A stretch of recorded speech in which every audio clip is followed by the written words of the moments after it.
दोस्तों, अब कहानी में शुरू होने वाला है असली धमाका, क्योंकि गुलाब सिंह और दादी ने एक बार फिर अपनी नई चाल चल दी है। सीरियल पति ब्रह्मचारी के आने वाले एपिसोड में आप देखेंगे ऐसा ट्विस्ट जो पूरे माहौल को हिला कर रख देगा।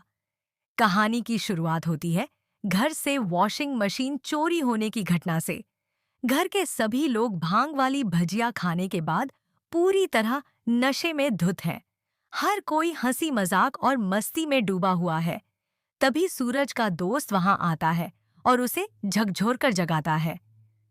उसी समय ईशा भी वहां पहुंच जाती है और दोनों मिलकर सबको होश में लाने की कोशिश करते हैं। किसी तरह सभी को संभालकर सगाई की रस्मों की तैयारी शुरू होती है। उधर आरव और उसका परिवार पहले ही घर से निकल चुका होता है, जबकि बाकी लोग सगाई की तैयारियों में लगे रहते हैं। शाम का माहौल बेहद सुंदर है।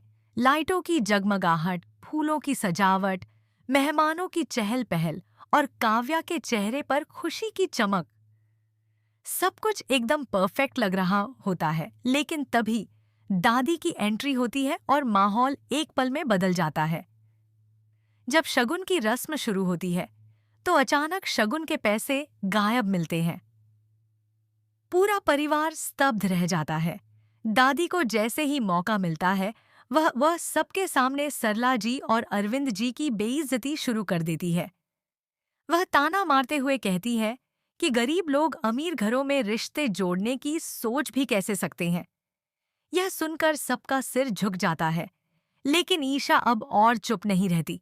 वह तुरंत आगे बढ़कर दादी को रोकती है और पूरे परिवार के सामने सच्चाई बताती है कि घर से सिर्फ शगुन के पैसे ही नहीं, बल्कि शादी के सारे गहने और रकम चोरी हो चुके हैं। यही वजह है कि शगुन की रकम नहीं मिल रही, मगर दादी के तेवर नहीं बदलते। वह अपनी तीखी बातों से माहौल को और अधिक तनावपूर्ण बना देती है। ईशा के बोलने से जहां कुछ लोगों को सच्चाई समझ आती है, वहीं गुलाब सिंह और दादी के चेहरे पर चाल कामयाब होने की एक हल्की मुस्कान उभरती है। अब सवाल यह है कि आखिर चोरी के पीछे किसका हाथ है? क्या ईशा इस अपमान और साजिश का सच सामने ला पाएगी? आने वाला एपिसोड दिखाएगा कि कैसे इस सगाई की खुशी अचानक एक बड़े तूफान में बदल जाती है।